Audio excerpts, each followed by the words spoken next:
We needed it more than you. That's what my brother-in-law said, smirking across the living room, while everyone pretended they didn't hear him. My hands were still cold from the lake water when I checked my account, expecting to clear a few payments. Instead, I watched every dollar I had saved over 5 years vanish in one blinking refresh. Zero. All of it. Gone. I looked up at him, his glass raised, his laugh sharp enough to cut. They thought I would crumble right there at the lake house. But the truth was simple. This wasn't the moment I broke. It was the moment I woke up. My name is Florence, and for most of my life, I believed family was something solid, something you could lean on without wondering if it would collapse beneath you. I grew up in Portland in a small house that always smelled like sawdust and Sunday coffee. My parents ran a tiny hardware store on the edge of the city, the kind of place where regulars stopped by just to talk. They raised me to work hard, keep my word, and never take more than what I earned. Allison, my younger sister, was different. She floated through life like it owed her something. While I spent summer stocking shelves at the store, she spent hers chasing parties and boys and late-night thrills. Mom used to sigh.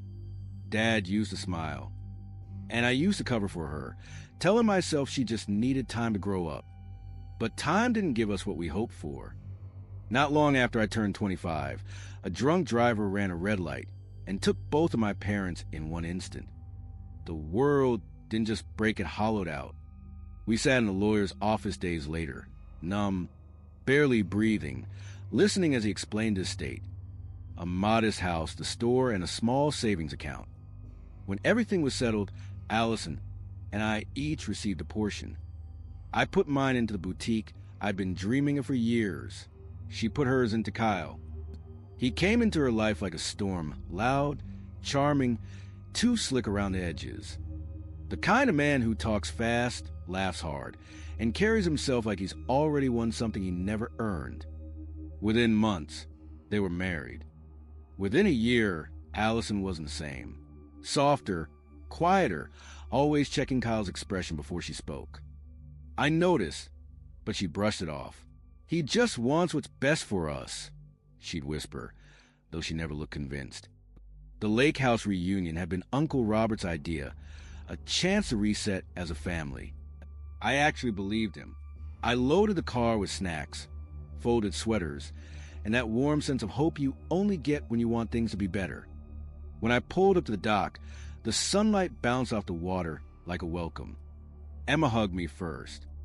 She leaned close and murmured, "Just prepare yourself." Inside, I tried to pretend everything was normal. I smiled. I made small talk, but Kyle's laugh carried through every room. And every time Allison looked at me, it was like she wanted to say something, but couldn't. The air felt off like a storm, waiting for the right moment to hit. And I had no idea that the moment was coming for me. The first sign was small, so small I almost convinced myself I imagined it. My laptop sat on the dresser in the guest room, exactly where I'd left it when I went downstairs to help Emma chop vegetables. But when I came back up, the screen was angled differently. The charging cord plugged into a port I never used. A tiny thing, a shift a few inches, but it hit me like a tap on the back of the neck. Quiet, deliberate, wrong. I brushed my fingers over the keyboard, the plastic still warm. Someone had touched it. Someone had opened it. I checked the browser history. Clean, not empty. Clean, wiped. I felt a prickle move up my spine. I tried to steady myself, telling my nerves to stop overreacting, but my instincts didn't listen. They whispered the same warning they'd whispered since I arrived. Later that night, while everyone played cards around the living room, I went to my phone to approve a routine payment for the boutique.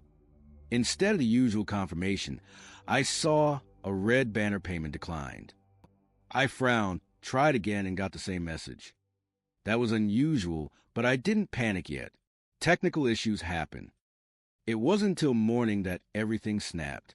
Claire called while I was still half asleep. Her voice was tight, sharp, too controlled.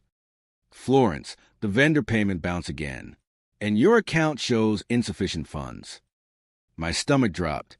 That's impossible. But even before I opened my banking app, I knew what I'd see. Some part of me had known for hours. The screen loaded numbers shifted, and then there was nothing. Not a mistake, not a glitch. Zero. Every dollar I had saved for 5 years gone. The smell of coffee, the chatter, the clatter of forks, it all felt distant, unreal. When I said, "My money's gone," the room fell silent. Uncle Robert stood up. "Gone? What do you mean gone?" I held up my phone. "Transfer out overnight. All of it." Gasps, murmurs. Emma rushed to my side. Only 2 people didn't move. Allison staring into her mug, as if she could disappear inside it. And Kyle leaning back in his chair, arms crossed, expression blank. "Did you call the bank?" "I did." My voice felt hollow. They said the password and security questions were entered correctly from a recognized device. A chill swept through the kitchen. I didn't look at anyone but Kyle. "You were near my laptop yesterday." Allison's head snapped up. "Are you accusing my husband?" Kyle exhaled a laugh, short, smug, dismissive. "Maybe your little business partner messed up. Or maybe you don't know how money works." His tone sliced through the air. "Show us your bank statements. If you're so financially stable." His smirk twitched just barely. "I don't owe you proof." "Oh, really? Because if you weren't involved, you'd be shouting louder than anyone here." Allison's hands trembled. She wouldn't look at me. Kyle finally leaned forward, voice cold enough to frost glass. "We needed it more than you." The room erupted, shouts, disbelief, but I didn't hear any of it. I just felt something inside me harden, settle, sharpen. This was no misunderstanding. This was betrayal, planned, personal, and precise. And it was the moment I stopped being afraid. I don't remember sitting down. One moment, I was standing in the kitchen with Kyle's words ringing in my ears, and the next my legs felt too weak to hold me. My palms were cold, my breathing shallow, but my mind was suddenly the clearest it had been in years. Shock does that. It shatters the noise until only the truth remains. Allison whispered something, her voice shaking, but I couldn't hear her. My focus narrowed to the man, leaning back in his chair like he'd just won a game. No one else knew they were playing. Kyle tapped his thumb against his glass, relaxed, utterly sure of himself. That confidence, so smug, so unearned, did more than devastate me. I stood slowly. My legs trembled, but my resolve didn't. My fingers found the strap of my bag, hanging over the chair. The leather felt cool, grounding. When I picked it up, Kyle's eyes flicked to the movement. Just a flicker, but enough. Trembling, I reached for my bag and said. I paused long enough for him to smirk again. "Then you won't mind what's coming next." The room froze. Even the hum of the refrigerator felt louder than anyone's breathing. Kyle scoffed and stood up so abruptly. His chair scraped across the floor. "You're not calling anyone." He snapped, stepping toward me.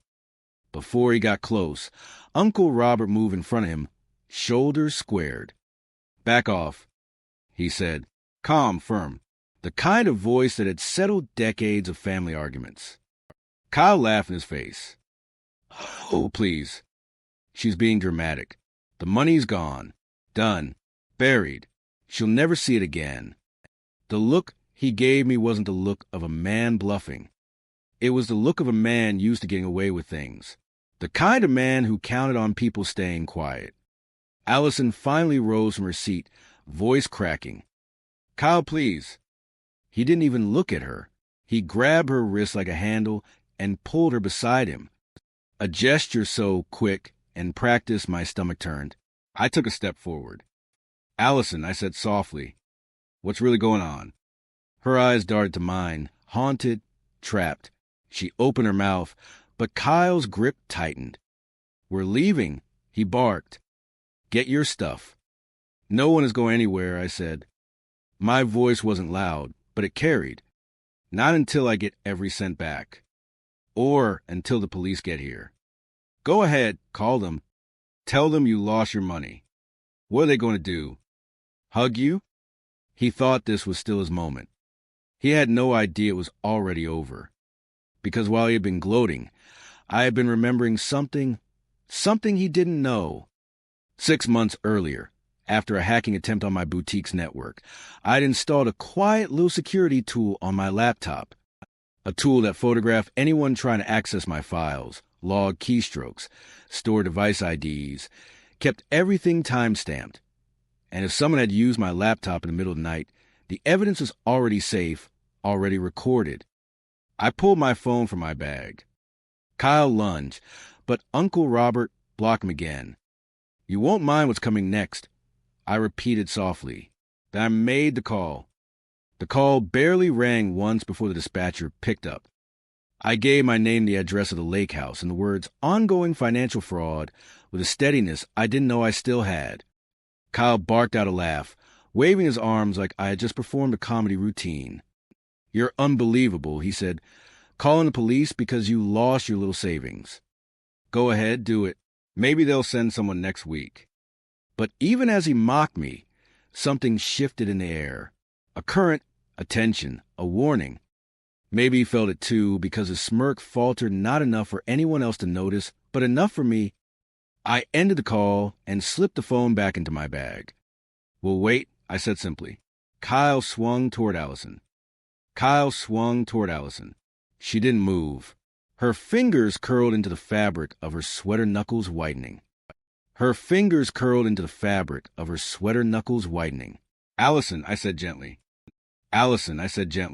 Her gaze flicked between us, between my steady calm and Kyle's frantic irritation.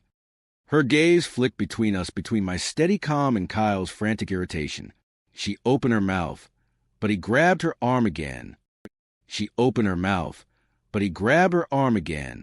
Emma stepped forward. Let her talk. Kyle shot her a look that could curdle milk. But for the first time since I'd arrived at the lake house, it wasn't me who reacted. It was Allison.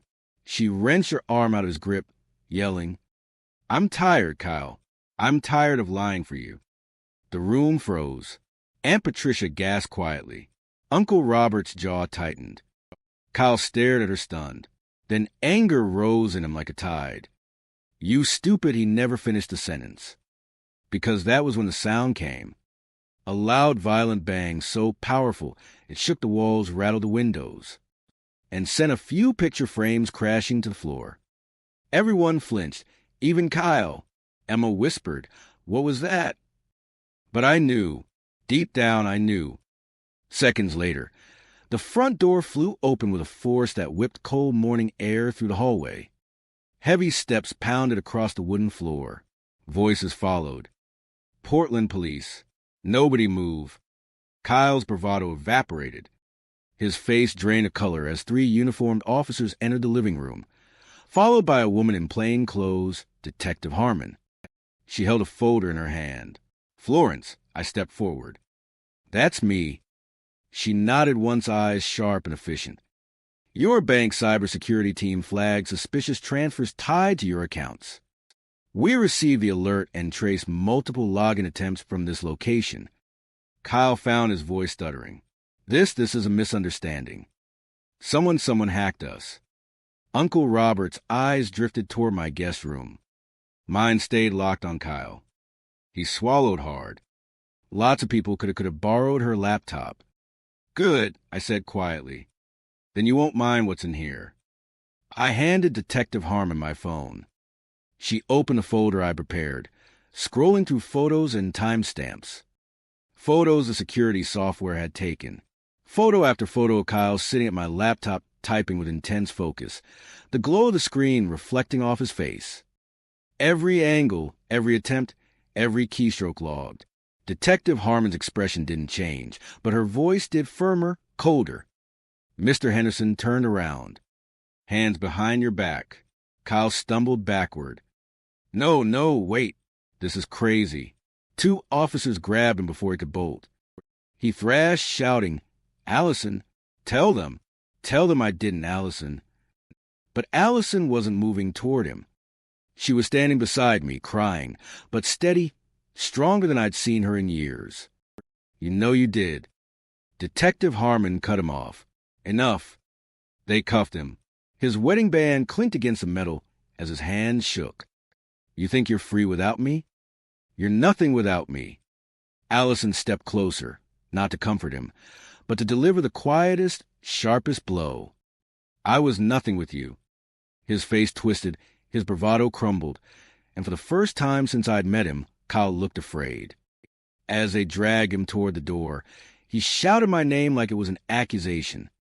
Florence, this isn't over, but it already was. When the officers pulled him outside, the house fell silent. Completely silent. Aunt Patricia wiped her tears. Uncle Robert let out a shaky breath. Emma touched my shoulder. Then Allison collapsed into my arms, not weak, released, like a weight she carried for years had finally slipped off her back. I'm sorry, I should have told you. I should have left him. I held her tighter. It's over now, I said. You're safe. With all this evidence, you'll likely recover most of the funds, and he won't be able to use threats or coercion against anyone for a long time. I nodded, but my eyes drifted toward the window, the place Kyle had stood the night before, laughing like he owned the world. Today, the world answered him back, and it didn't laugh. The lake house felt different after Kyle was gone. Quieter, lighter, almost like the walls themselves exhaled. The officers' cars had already rolled down the long gravel driveway when Allison and I stepped onto the porch. She looked small in the morning light, but not fragile, more like someone finally realizing the world wasn't as dark as she'd been taught to believe. Over the next week, everything moved quickly. Detective Harmon kept me updated as the bank recovered transfer records and traced Kyle's digital trail. When she called to tell me that most of the money would be returned and the remaining losses covered by fraud protection, I sat down on the edge of my bed and let myself breathe for the first time in days. 5 years of work. Saved, Allison made her own call to a friend with a spare room and filed for divorce soon after. She moved in with me, temporarily, filling my apartment with soft apologies in the scent of her late-night baking. There were moments when guilt washed over her in waves, but I reminded her that surviving someone like Kyle wasn't weakness. It was endurance, and now she was choosing something better. A few weekends later, the family gathered again at the lake house. This time, not for a reunion, but a reset. We repainted the porch railings, fixed the windows Kyle had slammed during an argument months earlier, and opened every curtain to let the light back in. The house didn't feel haunted anymore. It felt reclaimed. And as I stood on the dock, watching the water ripple under the sun, I realized something simple, and true justice doesn't erase the pain, but it does clear enough space for healing to grow. Justice doesn't erase the pain, but it does clear enough space for healing to grow. A month later, I stood inside my second boutique, sunlight spilling across the new displays like a promise I'd fought hard to keep. The money was back. The doors were open, and for the first time in a long time, I felt grounded in a life I built myself. Allison stopped by that afternoon with fresh pastries, her smile softer, steadier. She wasn't healed yet, but she was moving towards something real, something hers. Looking back at the lake house at Kyle, at everything that broke and everything that rebuilt, one truth stayed with me. Blood doesn't give anyone the right to hurt you. Boundaries do. If this story hit something in, you share your experience below.